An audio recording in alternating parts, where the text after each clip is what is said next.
Hey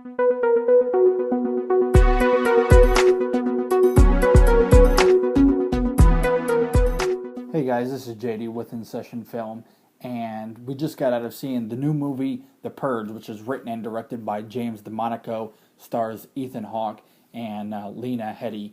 And if you've seen the trailers, you kind of have an idea of what's coming, really. Basically, it's this new government in the year 2022.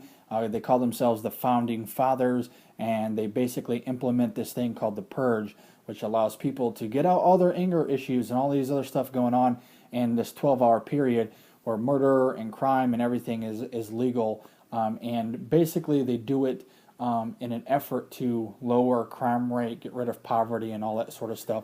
And it creates a lot of morality issues and questions that is brought up in the film.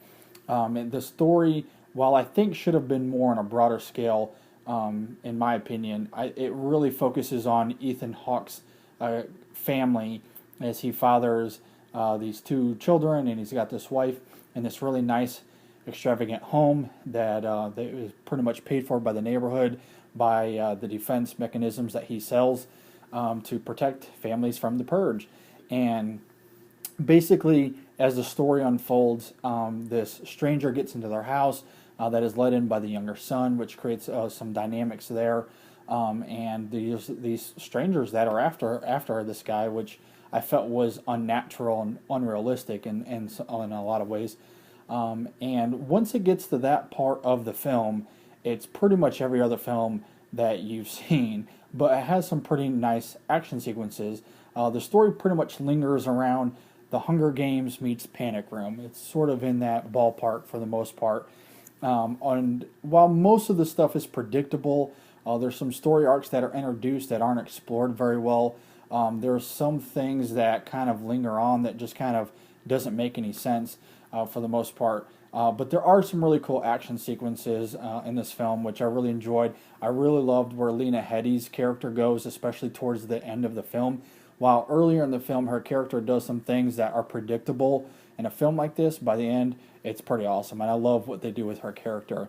In terms of the kids in this movie, Max Burkholder kind of plays this son who doesn't really believe in the purge, and I think that creates some really interesting family dynamics between him and his parents, which is Headey and Hawks' character. And I just thought some of that was played pretty well for the most part. With this genre, you really have to be unique and creative, and I feel like with some of that, with the idea of the purge, they did that, but with where they took it, it was just, in terms of the script, it was just very predictable, and the characters do things that are just unnatural, and you've seen that a lot in these types of films.